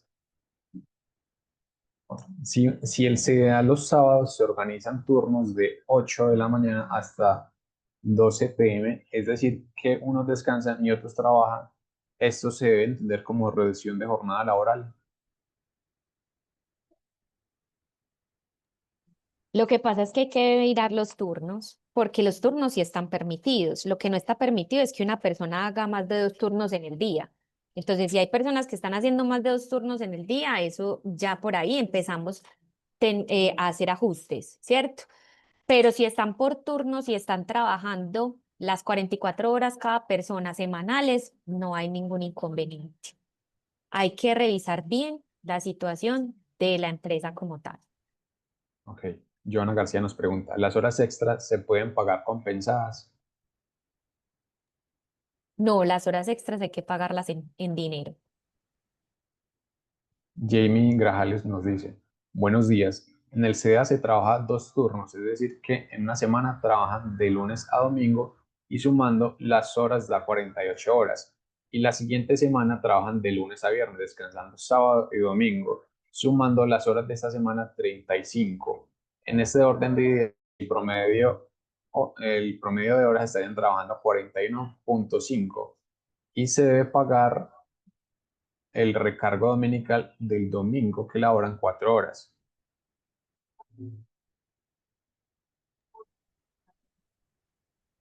Pues yo no recomiendo hacer esos promedios así de esa semana tras semana, porque eso da lugar a malos entendidos y un inspector del trabajo no le va a entender eso. Y los domingos que se trabajan, si es habitual, hay que pagarlos con recargo. Y si adicional son horas extras, hay que pagar las horas extras.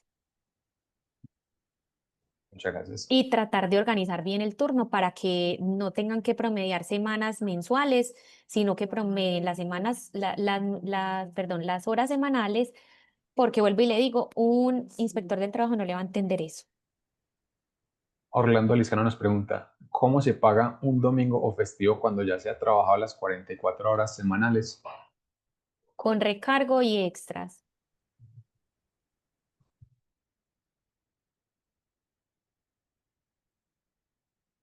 Si es Hola, habitual, con Liz. recargo y extras, si es habitual. Si es ocasional, con un descanso remunerado. Listo. Carolina Cruz nos pregunta, ¿cómo sería la contratación o el manejo cuando se contrata por medio de temporales? ¿Cómo? No ¿Cómo sería escuché bien. la contratación o el manejo cuando se contratan las personas por medio de temporales? Bueno. Las empresas de servicios temporales, usted puede contratar una persona por empresa de servicios temporales siguiendo la norma, ¿cierto? ¿Cuál es la norma? Que usted eh, necesita personal para una causa específica que no es, que puede ser desarrollada y en determinado tiempo, ¿cierto? Usted lo que no puede hacer es prorrogar indefinidamente ese mismo trabajador por más del tiempo que está permitido en la norma. Entonces, eh, cuando eso pasa, que usted excede el tiempo de la empresa de servicios temporales, se considera que ese trabajador es de su empresa, porque usted está incumpliendo ese servicio. Y a la empresa de servicios temporales, ahora la ley le trajo la sanción por no controlar eso, por seguir proveyendo ese trabajador como sin una justa causa para ese contrato de prestación en misión, porque en realidad ellos mandan es un trabajador de ellos en misión a una empresa usuaria. Entonces, se debe cumplir con esa misión. Pero usted lo puede seguir tercerizando de esa manera si lo terceriza bien. Ok. John Vizcaya nos pregunta, si un empleado tiene un contrato término indefinido, pero ese empleado se incapacita constantemente, pero tiene su historia clínica y su incapacidad, pero se encuentra en estos días de incapacidad viajando, ¿se puede cancelar el contrato sin indemnizar? No, hay que hacer todo un proceso porque él tiene fuero de estabilidad laboral reforzada por salud. Entonces, yo más bien les recomiendo que tengan un asesor laboral, un abogado que sepa el tema para que no se vayan a complicar con ese tema porque esos trabajadores son intocables y hay que hacer un proceso con guantes de seda con ellos para poder comprobar que ellos están en el ejercicio del abuso del derecho y hacer que los podamos despedir. Porque esos fueros todos, el de maternidad, paternidad, salud, eh, prepensionado, siguieron igualitos y no fueron tocados con la reforma. Entonces, con esos trabajadores hay que tener demasiado cuidado. Rocío nos pregunta, si un trabajador trabaja de lunes a viernes 37 horas y el domingo trabaja 7 horas completando las 44 horas, ¿cómo se paga este domingo? Si es ocasional, con descanso en la semana, o sea, dos domingos, uno o dos domingos. Si es habitual, con recargo, y yo me imagino que el sábado es el dominical, pues se considera el dominical. Hay que escribir que ese sábado es el dominical y que se está cambiando el domingo por el sábado, porque escuché que es de lunes a viernes y que el domingo labora.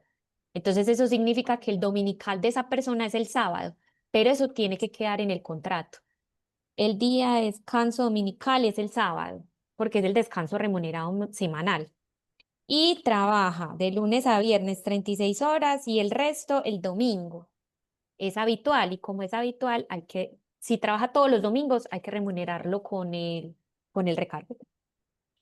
Pero Listo. solo con el recargo, porque ahí ya no serían extras, porque no ha cumplido el horario de la semana. Entonces sería con el recargo dominical. David Moreno nos pregunta, ¿se puede promediar trabajar 2 semanas seguidas y darle un día de descanso al trabajador? Hay que mirar bien eso, cómo lo están tratando y cómo lo están considerando para poderlo acomodar con la norma. Que no es así tan olímpico que yo digo que trabajo 2 semanas y descanso un día, no. Porque se supone que por cada semana de descanso tengo que tener un día de descanso remunerado, que eso no cambió con la ley. Es correcto. Nos pregunta Sandra, en caso de contrato de prestación de servicios por reemplazo puntual, ¿cómo debe ser el pago de seguridad social? Los contratos de prestación de servicios tienen, por regla general, que el que paga la seguridad social es el contratista, porque un contrato de prestación de servicios es un independiente. Entonces, como es independiente, tiene que pagar la seguridad social él mismo, empezando en el 40% mínimo de lo que va a recibir mensual del contrato, ¿cierto? O si es menos, o si ese 40% le da menos del mínimo, por el mínimo. Pero eso es pues ya responsabilidades del mismo contratista. Listo, por aquí tenemos otra pregunta similar a las anteriores. Sara nos pregunta, si trabajan una semana completa de lunes a domingo, pero en las siguientes semanas se trabaja de lunes a viernes, ¿tiene derecho a compensatorios por la semana que trabaja los 7 días seguidos? Sí, lo debe tener.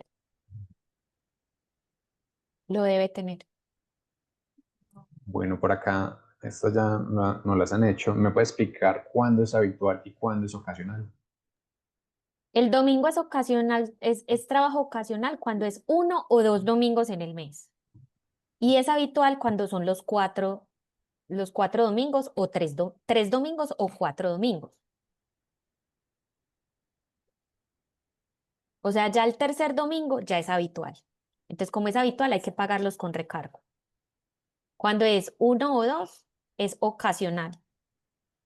Pueden ser seguidos o pueden ser el primer domingo y el último domingo, el domingo de la mitad y el otro domingo que sigue, dependiendo pues de cómo sea la prestación del servicio. Pero si son hasta dos, se considera ocasional. y ese se paga sin recargo, sino que se hace un compensatorio en la semana. Ya cuando llegan a 3, ahí sí se paga con Aquí recargo. tenemos algo similar. Si una empresa se trabaja todos los domingos y se descansa todos los miércoles, pero se pagan las horas extras dominicales, ¿tengo derecho a un día más por trabajar todos los domingos del año? No, porque ya te los pagaron en plata. Es lo que dije ahorita. Hay empresas que sí dan el compensatorio a pesar de pagarlos con recargo, que es lo que está pasando ahí, en ese caso, que les están pagando con recargo y tienen unos compensatorios. Eh, Hay otros que no, y no están obligados porque ya los pagaron en dinero. Es correcto. Angie Cantor nos pregunta, los instructores de conducción por lo general trabajan por horas, un contrato por prestación de servicios. Con esta reforma debemos cambiar los contratos laborales, ya que ellos desarrollan este labor todos los días. Lo que pasa es que los trabajadores por horas en este momento no tienen cómo pagar la seguridad social por horas. Se supone que van a tener cómo. Para eso son las resoluciones que están esperando que el ministerio saque para acomodar la planilla pila, para poder hacer esos pagos por horas. Mientras tanto, yo lo que recomiendo es que si esa persona trabaja 4 horas seguidas, si ustedes los quieren formalizar y ellos se quieren formalizar, los contraten por contrato laboral de medio tiempo. Eso podría ser, ¿cierto? Si trabajan 6 horas, pues entonces ya tendrían que mirar cuántas horas trabajan a la semana. Si sí les conviene estar por prestación de servicios o les conviene más bien un contrato laboral. O sea, volvemos a lo mismo. ¿Qué me conviene a mí como trabajador y a usted como empresa? Yo tengo entendido que esos instructores trabajan para varias academias. Yo no sé hasta qué punto a ellos les guste estar con solo una con contrato laboral o hasta dónde les dé para desarrollar contratos eh, concurrentes de la misma clase en un solo día. Entonces, otra vez, hay que verificar la situación concreta de la empresa. ¿Qué necesita la empresa? ¿Qué necesita contratar? ¿A quién necesita contratar? ¿Cómo lo necesita contratar? Correcto. Rocío nos pregunta, ¿todos los salarios tienen derecho ahora a horas extras? Tope en el valor salarial. Los contratos de las personas de manejo, de confianza y manejo, no tienen horas extra, porque se supone que ellos tienen un salario más alto. Listo. Juan Carlos Vargas, los contratos por prestación de servicios, ¿se realizó algún cambio? Me dice una contratista que nosotros debemos asumir el pago de la seguridad social. ¿Qué tan cierto es? No, eso estaba en la reforma pensional, que decía que si el contratista autorizaba al contratante, el contratante iba a hacer el pago de la seguridad social, pero descontándole a él de sus honorarios. No es que fuera el contratante el que fuera a asumir el total de las cotizaciones. Y les recuerdo que la reforma pensional está suspendida, entonces como está suspendida esa norma también. Por lo tanto, eso no es cierto. Y segundo, a los que les dieron el 60% asumido por el empleador es a las plataformas de repartos digitales, a las plataformas de servicios digitales, que sí les dijeron, si es independiente, usted plataforma cubre el 60% de la seguridad social y además el 100% de la ARL. Y al muchacho o a la muchacha que reparte le toca el otro 40% de la seguridad social, pero es solo para ellos. Correcto. Oscar nos pregunta, ¿existe un máximo de domingos laborales en el mes, así como está el máximo de horas extras? No, usted puede elaborar los 4 domingos y le pagan los 4 domingos con recargo. Ya. Carol nos da una pregunta diferente. ¿Cuál es el debido proceso para despedir a un trabajador con un rendimiento bajo que está contratado por la empresa temporal, teniendo en cuenta que los llamados de atención solo han sido verbales y aún no se ha terminado su contrato? Es la empresa de servicios temporales la que lo tiene que sacar, porque es que en este momento él está por cuenta de la empresa de servicios temporales. Ustedes le tienen que haber comunicado a esa empresa de servicios temporales que le han llamado la atención por bajo rendimiento en tales, tales, tales, tales, y que han sido llamados de atención verbales, que por favor ellos, pues como que le digan que por favor le suba al rendimiento. Entonces es por parte de la empresa de servicios temporales que se debe hacer eso, no ustedes, Marco porque nos pregunta. perdón, Sí. porque él no es empleado de ustedes. Ustedes son una empresa usuaria y a ustedes se los mandaron en misión, por lo tanto es empleado de la empresa de servicios temporales. Entonces, traten ese tema con la empresa de servicios temporales y pregúntenle lo mismo. Venga, este muchacho no me sirve, ¿qué hacemos? Ellos le deben dar una solución. Bueno, nos pregunta Marco, ¿la licencia es por calamidad familiar hasta qué grado de consanguinidad y cuál es y cuál es el alcance de la calamidad familiar? ¿Solo muerte o también cobija accidentes y enfermedades? La muerte no es una calamidad doméstica. La muerte es una licencia aparte. Es licencia de luto y esa licencia quedó intacta. Estas nuevas licencias son la de calamidad doméstica que afecte la dinámica familiar y social de la persona. Va hasta el tercer grado de consanguinidad, o sea, cubre el primero, el segundo y el tercero. ¿Eso qué significa? Padres e hijos, abuelos, nietos, hermanos, tíos, sobrinos, bisabuelos y bisnietos. ¿Listo? Cubre hasta el segundo grado de afinidad, o sea, el que se da por el matrimonio. Cónyuge, eh, ahí no dijeron nada de compañera permanente, pero me imagino que está incluida por toda la inclusión de la norma. Suegros, yernos, nueras, em, cuñados, abuelos del cónyuge y nietos del cónyuge y los hermanos. Y el civil, que es el que se da por los adoptantes, padres adoptantes e hijos adoptivos. ¿Y cuáles son esas calamidades domésticas? Pues inundaciones, o sea, las que vienen por fuerza mayor y caso fortuito. Inundaciones, incendios, eh, que tienen que operar de urgencia al esposo, que amaneció con apendicitis el hijo, o sea, todas esas cosas son calamidades domésticas. Todo lo que no está considerado dentro de la norma, como que no es calamidad doméstica. Entonces, diferenciar si es muerte, esa muerte tiene licencia de luto, a menos que sea por una de las personas que no está dentro de la licencia de luto, pero sí está dentro de la calamidad doméstica, que casi ninguna está, que casi ninguna no está, perdón, no está. Y las otras calamidades que son por fuerza mayor y caso fortuito y que son irresistibles y que definitivamente no me da para yo poder asistir al trabajo ese día, pero la tengo que informar y la tengo que documentar. Bueno, Catalina, estamos llegando al final del evento. Son muchas las preguntas que aún podríamos hacer. Este es un ejercicio que de verdad genera mucho interés en el sector de los organismos de apoyo al tránsito. No obstante, pues no estaría mal como para cerrar el ciclo de preguntas, reafirmar el tema de los domingos, que parece ser el que más se repite y el que más genera inquietud en los asistentes con el tema de los dos domingos, ¿cierto?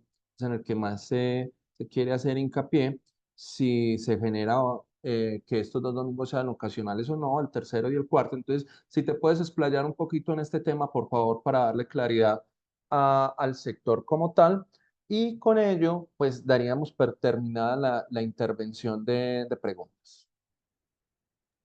Bueno, si quieren, yo les comparto un concepto del ministerio que lo explica muy bien, pero básicamente es, un mes tiene 4 domingos.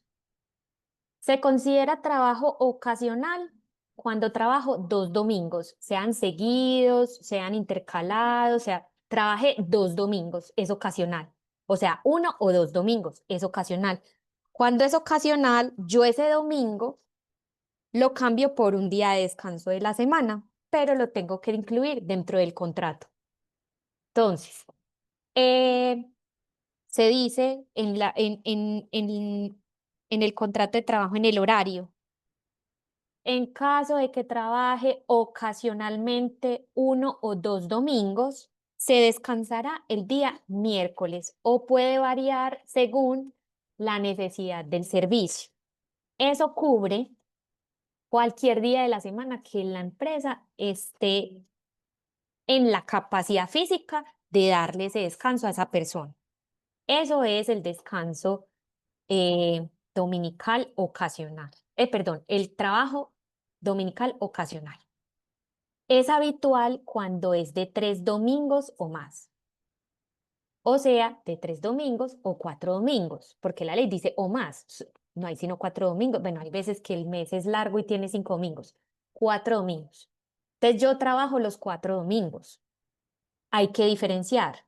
Yo trabajo los 4 domingos cumpliendo la jornada laboral o como horas extras, porque ahí sí varía.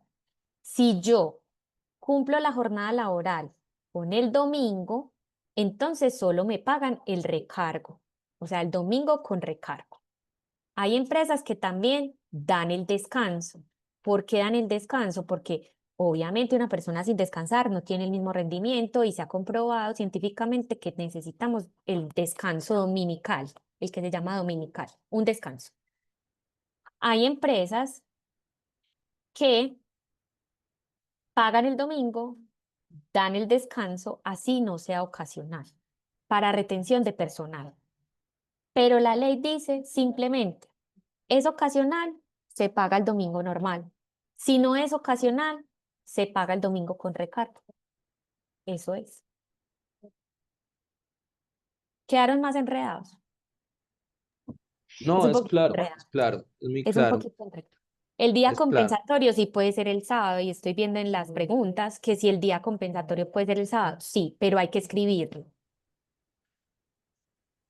Sí, tal cual. No, de hecho, esta presentación o esta intervención que hemos tenido el día de hoy, pues nos muestra que hay mucho interés por parte de los organismos de apoyo al tránsito de afianzar temas que tengan que ver con la legalidad laboral, con temas que les garantice a ellos que no se están equivocando con sus reglamentos internos, con la interpretación de las normas y las leyes. Entonces, probablemente tengamos un segundo evento en los próximos días focalizado con todas las preguntas que nos han hecho en el transcurso del día. Sería interesante, entonces lo vamos a evaluar muy seguramente porque quedan muchas preguntas pendientes por respuesta, donde podríamos explayarnos un poquito más, hacer un ejercicio más de ampliación de conceptos, preparando una presentación con Catalina García, que muy amablemente nos acompañó el día de hoy.